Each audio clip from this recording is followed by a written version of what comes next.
हरे भरे जंगल के किनारे, जहाँ सुबह की हवा में मिट्टी और पत्तों की खुशबू घुली रहती थी, वहाँ एक समझदार हाथी और एक चंचल बंदर रहा करते थे। दोनों अक्सर साथ घूमते, बातें करते और आम के बड़े पेड़ के नीचे बैठकर समय बिताते थे। हाथी शांत स्वभाव की थी, हर चीज को गहराई से सोचती थी, जबकि बंदर मजाकिया था और जिंदगी को बस खेल समझता था।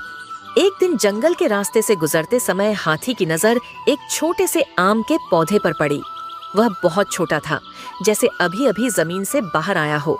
हाथी वहीं रुक गई और उसे प्यार से देखने लगी। उसे लगा जैसे यह पौधा उससे कुछ कह रहा हो। हाथी ने मन ही मन सोचा कि अगर इस छोटे से पौधे को थोड़ा सा प्यार और देखभाल मिल जाए तो एक दिन यह बहुत बड़ा पेड़ बन सकता है। बंदर यह सब देखकर हंसने लगा।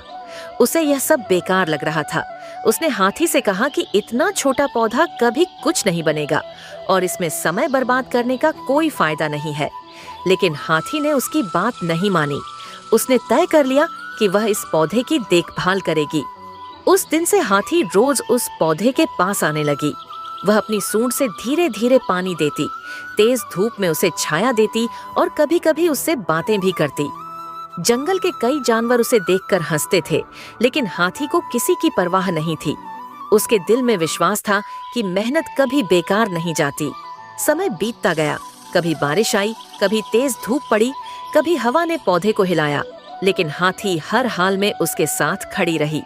धीरे धीरे वह छोटा पौधा बड़ा होने लगा। उसकी टहनियां फैलने लगीं, पत्तियां घनी होने लगीं और एक दिन उस पर पहली बार छोटे छोटे आम दिखाई दिए।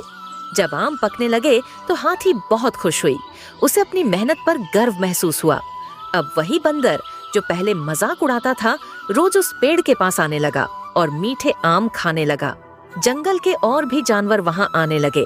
सबको आम बहुत पसंद आए, लेकिन किसी ने यह नहीं पूछा कि इस पेड़ को बड़ा किसने किया।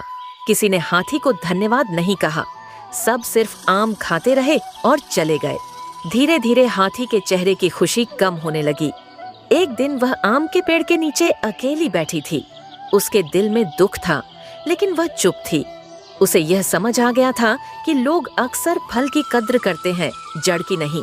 ये सब देखकर बंदर को एहसास हुआ कि उससे बहुत बड़ी गलती हो गई है। उसने सिर्फ आम देखे थे, मेहनत नहीं। अगले दिन वह हाथी के पास आया और शर्मिंदगी के साथ उससे माफी मांगी। उसने कहा कि उसे अब समझ आया है कि बिना हाथी की मेहनत के यह आम कभी नहीं मिलते। हाथी ने बंदर की ओर देखा और हल्की सी मुस्कान के साथ कहा कि गलती समझ लेना ही सबसे बड़ी समझदारी है। उसने कहा कि जिंदगी भी आम के पेड़ जैसी होती है। फल मिलने में समय लगता है और जो सब्र रखता है वही मीठा फल पाता है। उस दिन जंगल ने एक बड़ी सीख सीखी। फल सब खाते हैं, लेकिन पेड़ लगाने वाला अक्सर अकेला रह जाता है। इसलिए अगर किसी की मेहनत से हमें खुशी मिले तो उसकी कद्र जरूर करनी चाहिए। यही सच्ची इंसानियत है और यही जिंदगी की सबसे बड़ी सीख। अगर ये कहानी आपको अच्छी लगी हो तो उस हाथी की मेहनत की कद्र करते हुए वीडियो को लाइक करें और चैनल को सब्सक्राइब जरूर करें, ताकि ऐसी और भी कहानियां आप तक पहुंचती रहें।